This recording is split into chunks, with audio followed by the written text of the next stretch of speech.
Muy buenas a todos. Seguimos entonces con la segunda parte del vídeo sobre la historia de la nube informática y la evolución de Internet. Nos habíamos quedado anteriormente, si recordáis, en el envío del primer email que se dio en el año 1971. Y para esa fecha ya estaban apareciendo los primeros ordenadores personales. En el mismo año 71 apareció el Kenback 1, este que os he dejado aquí en la fotografía de la izquierda, que fue el primer ordenador personal reconocido oficialmente. Este no tenía microprocesador porque utilizaba circuitos TTL discretos y de él solamente se fabricaron unas 40 unidades. Bien, tan solo 2 años después del Kenback 1 apareció el Xerox Alto. Este fue el primer ordenador personal con interfaz gráfica y ratón. Fue el primero que usó ventana, iconos y ratón como los ordenadores que tenemos hoy en día. Lo que pasa es que nunca se vendió comercialmente, pero sí que inspiró a la Apple Lisa, que aparecería en 1983, y al Macintosh de 1984. Parece un poco sorprendente que no se vendiera comercialmente, pero es que realmente nunca estuvo pensado para venderse al público. Solamente se fabricaron unas 2.000 unidades y estas estaban destinadas solamente a universidades y laboratorios asociados a la empresa Xerox. El Xerox Alto además fue uno de los primeros ordenadores personales capaces de actuar como cliente dentro de una red local. ¿Sabéis lo que es una LAN? Me imagino que sí, Local Area Network. Bien, pues precisamente el Xerox Alto, fue una de las primeras máquinas que tenían esa capacidad de actuar como cliente dentro de una red de área local. ¿Qué significaba esto? Pues en la práctica, cada equipo Xerox Alto podía ejecutar software gráfico, podía editar documentos y también podía comunicarse con servidores de archivos o impresoras dentro de esta red de área local. Y esto fue posible en gran medida gracias a otro invento que se dio en el mismo laboratorio de Xerox, el Ethernet. Este seguro que sí lo conocéis. Bien, pues fue creado precisamente en Xerox PARC en 1973 por Robert Metcalfe, que está aquí en la fotografía de la izquierda, que creo que de hecho me parece que todavía vive, y también David Box, que lo he dejado aquí escrito, pero no he puesto su fotografía, se me ha olvidado buscarlo en internet. David Box además falleció hace poco, me parece que falleció en el año 2022, creo recordar, o estoy hablando de memoria, lo podéis buscar vosotros. Y Robert Metcalf creo que todavía vive, tendrá sobre unos 80 años actualmente, así que hasta donde yo sé, este todavía vive. Fijaos que estamos hablando de cosas que pasaron pues hace prácticamente 2 días, hace muy poco tiempo. Sus creadores que todavía están vivos muchos. Bien, importancia de Ethernet, pues porque permitía conectar varios ordenadores Xerox Alto, esto en relación a lo que estábamos hablando antes. Permitía el Ethernet conectar varios ordenadores Xerox Alto entre sí y compartir recursos. Actualmente pues el Ethernet, ¿quién no lo utiliza? Bien, pues como veis ya con esto tenemos los primeros sistemas cliente-servidor parecidos a los que utilizamos actualmente. Estos consistían en ordenadores personales, que eran los clientes, que solicitaban recursos e información a un servidor central. Y eso técnicamente fue un gran salto para la época. Hoy en día estamos muy acostumbrados a todas estas cosas, pero en la época ya no se trataba solamente de compartir el tiempo de un ordenador, como habíamos visto en el primer vídeo, sino que ahora podíamos compartir datos y servicios entre máquinas que estaban separadas geográficamente. Además, en este mismo año, en el año 1973, este año es que hay que grabarlo a fuego en la historia de la informática, se dio otro gran hito. Y me estoy refiriendo al desarrollo de los protocolos TCP/IP. TCP/IP, ¿quién no ha oído hablar de estos protocolos? Pues se desarrollaron en el año 1973 gracias a estos dos personajes que veis aquí a la derecha. Esos protocolos van a ser los que nos permitan la comunicación universal entre redes, por eso a estos dos personajes se les conoce como los padres de Internet.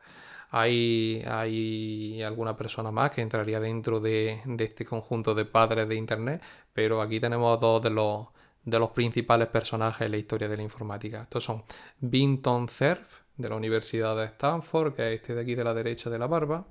Y por otro lado tenemos a Robert Kahn, Bob Kahn, que es este de la izquierda, Bob Kahn, que trabajaba en la agencia ARPA. Bien, antes del TCP/IP, TCP/IP sabéis lo que significa, ¿no? Lo escribo por aquí. TCP, esto viene precisamente de la sigla de Transmission. Yo creo que no es necesario ni que lo escriba, pero bueno. Transmission Control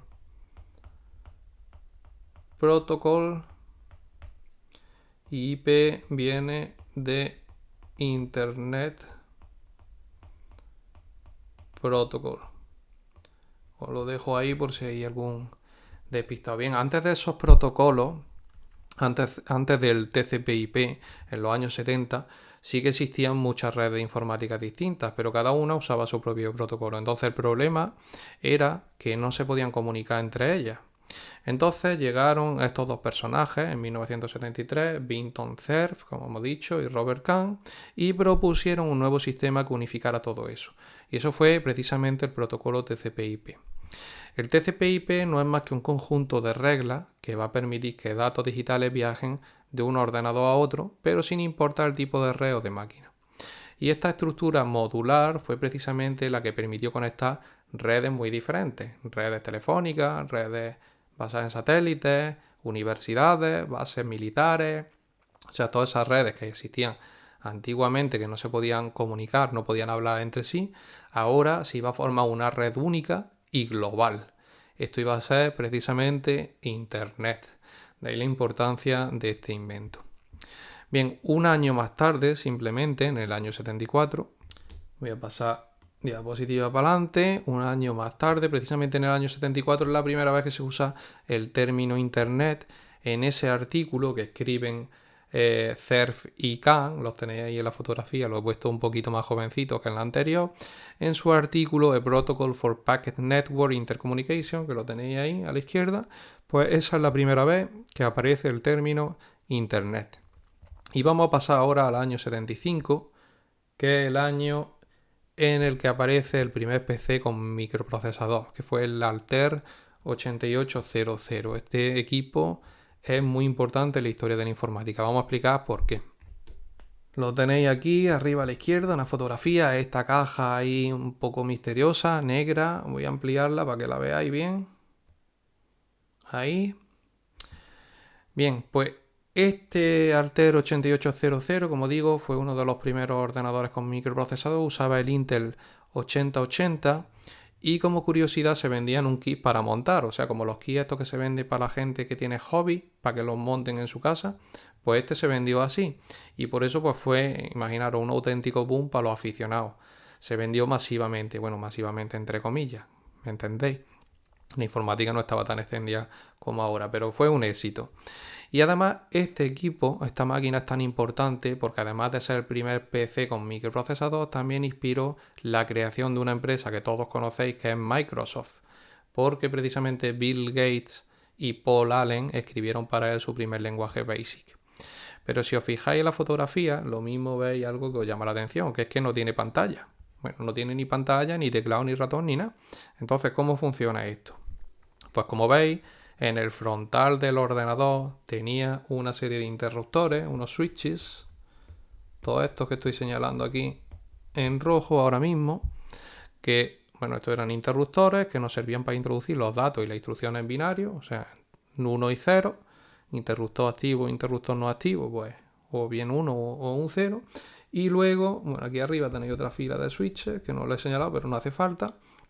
Y por otro lado tenéis estas filas de lucecitas, de lámparas, de luces LEDs, que, bueno, pues nos iban a mostrar el estado de los bits en la memoria o en el procesador, así que para ver lo que estaba haciendo el programa había que fijaros en, por un lado había que meter los datos con los switches, con los interruptores, y luego había que mirar esas lucecitas, esos LEDs, saber lo que hacían.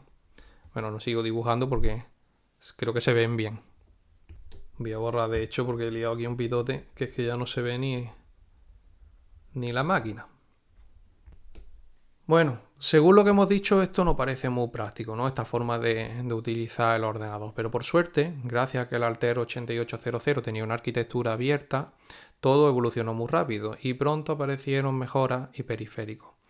La comunidad creó tarjetas de expansión que ya permitían conectar teclados, pantallas o impresoras. También se creó una interfaz RS-232 que nos permitía conectar terminales. Y también lo más importante es que Bill Gates y Paul Allen escribieron para él el primer Microsoft Basic, que te permitió usar comandos escritos en lugar de esos interruptores tan engorrosos que veis. Y con eso el Altair 8800 pues pasó de ser un kit electrónico de hobby a convertirse en el primer ordenador personal realmente programable. Y de ahí su importancia. Como veis en la fotografía de... He quitado el zoom, aquí lo veis en la fotografía de abajo, como ya el Altair pues se le pudo añadir con la evolución de la comunidad pues esa pantalla y ese teclado. Y aquí como curiosidad, en la parte de la derecha os he puesto la página de Microsiervos. Esto es una web que es muy chula, os la recomiendo. Y viene aquí un artículo de que se está vendiendo, no sé qué empresa lo comercializará, Alterduino se llama esto. Bueno, es una forma de que tú mismo puedas comprarte un kit para realizarte tu propio Altair 8800, una réplica. Me imagino que esto estará basado en una placa Arduino y bueno, no será exactamente con el mismo hardware que el Altair 8800, estará un poco adaptado a nuestros tiempos, pero está chulo, ¿no? Es una curiosidad. A ver, por puntualizaros, para que nos quede claro todo, Bill Gates y Paul Allen no inventaron el BASIC, el lenguaje BASIC. Lo que crearon fue la primera versión funcional para microordenadores que se llamó Altair Basic. Y con ella pues fundaron Microsoft. Aquí en la ilustración, bueno, en la ilustración, en la fotografía de arriba a la izquierda, tenéis a Bill Gates y a Paul Allen. Creo que se reconocen fácil. Aquí tenéis el bueno de Bill Gates. Y aquí tenéis a Paul Allen.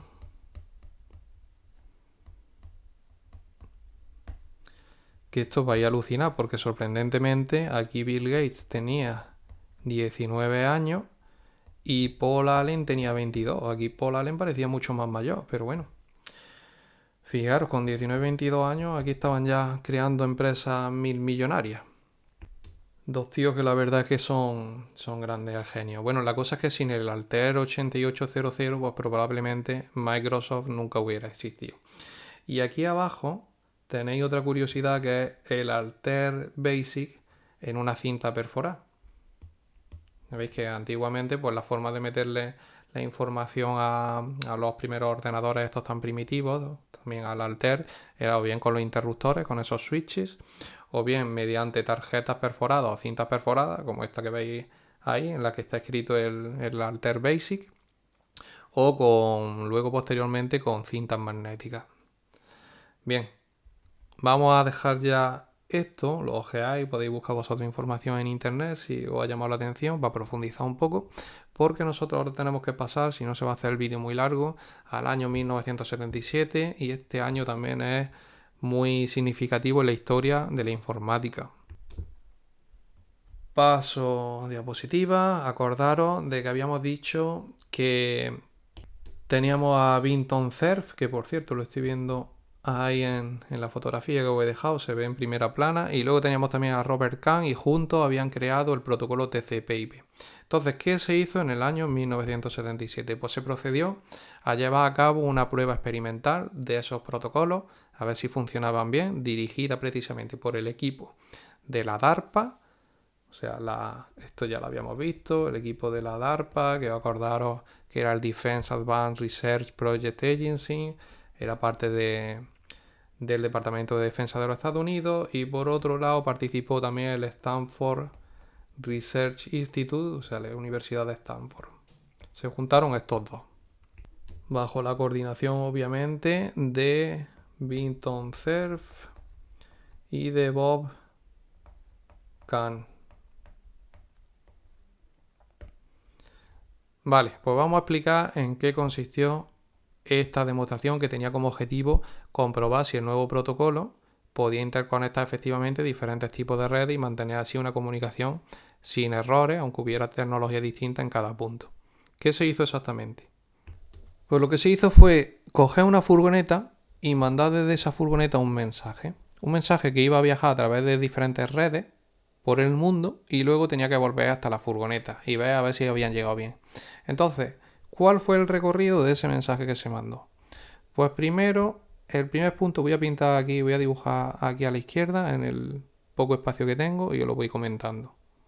Primero se adaptó esta furgoneta que veis ahí en la fotografía, esa que os estoy señalando ahora mismo, pues se adaptó para que emitiera un mensaje vía radio. Esta furgoneta estaba en movimiento desde la bahía de San Francisco y tenía que emitir un mensaje vía radio hasta el nodo base. O sea, tenemos aquí por un lado la furgo que emite un mensaje vía radio, o sea, eso sería PRNet, una red que emite mensajes vía radio, ¿vale? Esto estamos hablando de la bahía de San Francisco. Y ese mensaje iba a llegar hasta el nodo base. Y ahora desde el nodo base, ese mensaje tenía que ir a Stanford, al SRI, o sea, al Stanford Research Institute, ya no por radio, sino por cable, a través de líneas convencionales. Aquí en Stanford iba a haber un gateway, o sea, una pasarela que iba a pasar el mensaje desde esa red convencional hasta ARPANET.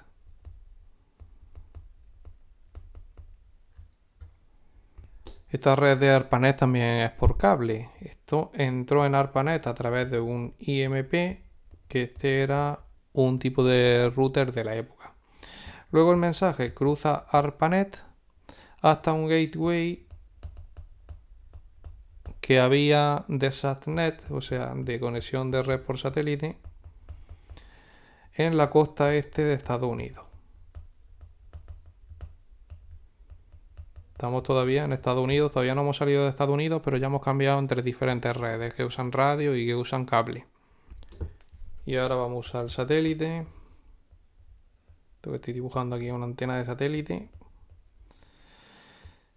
Y mediante satélite el mensaje llega hasta la estación europea de Londres, o sea, Reino Unido. Uy, voy a poner aquí UK, a ver si lo logro escribir bien. Voy a borrar que quede medianamente legible. Se me ha ido. Las estaciones de Londres, o sea, Reino Unido, y la estación de Noruega. Y ahora desde aquí el mensaje se distribuye a los hosts europeos y hace el mensaje el recorrido de vuelta. Otra vez por satélite vuelve hasta la gateway que había de SATNET en Estados Unidos, en la costa este. O sea, todo otra vez el recorrido en sentido contrario hasta que otra vez llega el mensaje a la furgoneta. Entonces aquí lo verdaderamente importante es que el paquete, como veis, cambió de tecnología 3 veces. Pasó por las redes de radio, de cable y de satélite. Y el software TCP/IP lo mantuvo íntegro y lo mantuvo direccionado. Y entonces así se demostró la idea de la red de redes, que era posible enviar un paquete a través de diferentes redes, diferentes tecnologías y que llegara bien y bueno, lo que es Internet. Y todo eso pues sin errores. O sea, 1977, en el 73 fue cuando se desarrolló el TCP/IP, 77 cuando se llevó a cabo la demostración de que se podían comunicar 3 redes distintas como si fueran una sola, usando el protocolo TCP/IP. Y vamos a continuar ya para terminar el vídeo, porque lo vamos a tener que hacer en varias partes, porque si no va a salir muy largo, es que hay que hablar mucho de estos temas. Y vamos a dejar ya el año 1977 para irnos hasta 1978, que es el año en el que se crea la primera BBS. ¿Qué es esto de la BBS? Pues son las siglas de, lo voy a escribir también por aquí, las siglas de Bulletin Board Systems. ¿Y qué es esto de los Bulletin Board Systems? Pues lo vais a ver rápidamente. Los creadores de la BBS fueron Ward Christensen y Randy Suess. Los tenéis ahí en la fotografía.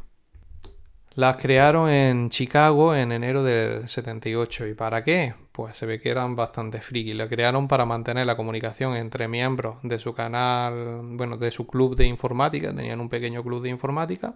Y para mantener la comunicación cuando las reuniones se cancelaban por tormentas de nieve, que eran frecuentes allí en Chicago, sabéis que es una zona bastante fría, pues crearon esto de la BBS, que consistía en que los usuarios llamaban al ordenador anfitrión, en ese caso el de Christensen y el de Suez, con sus modems y se conectaban y allí podían leer mensajes, podían dejar mensajes también, vamos, como si fuera un tablón de anuncios digital, y de ahí viene el nombre precisamente de Bulletin Board. Se conectaban, como veis, con unos routers de la época como este que veis ahí, y el aspecto que tenían estos Bulletin Board, pues os he dejado ahí un ejemplo. Eso lo he sacado de la página, bueno, lo he dejado ahí como referencia. Esta página me ha gustado bastante, os lo dejo ahí, os la recomiendo por si la queréis consultar. Tiene un montón de curiosidades de informática. Bien, importancia de la BBS, pues muchas, porque fueron el antecedente directo de lo que son hoy los foros de internet, los chats y finalmente las redes sociales que tenemos. Antes de la web, antes de que existiera la web como la conocemos, las BBS eran ya un punto de encuentro digital para miles de entusiastas, de estudiantes y también de los primeros hackers. Y durante los años 80, principios de los 90, se llegaron a crear miles de BBS en todo el mundo. Algunas se interconectaron entre sí formando redes como Fidonet, esa apareció en 1984, y nos permitía enviar mensajes de una BBS a otra. Las BBS eran el centro de comunidades pequeñitas, normalmente sobre temas específicos como programación, ciencia ficción, electrónica, videojuegos, etcétera. Y los más jóvenes, los que tengáis ahora mismo unos 30 años, bueno, incluso más, 30, 40 años, seguramente no conocéis ya esto, no lo habéis visto porque se os ha quedado antiguo. Pero si hay alguien viéndolo de sobre unos 50 años en adelante, pues seguramente esta pantalla que os he dejado ahí, esa captura de pantalla, os suene mucho. Y ya vamos a cortar el vídeo aquí porque se nos está haciendo muy largo. Vamos a continuar con esta historia en el próximo vídeo. Bien, sí, cortamos aquí. Espero como siempre que las presentaciones os estén pareciendo interesantes, y también os digo que si en algún momento me he equivocado en alguna información de la que he dado, espero que no, porque intento siempre contrastarla, pero me lo podéis escribir y la intento corregir.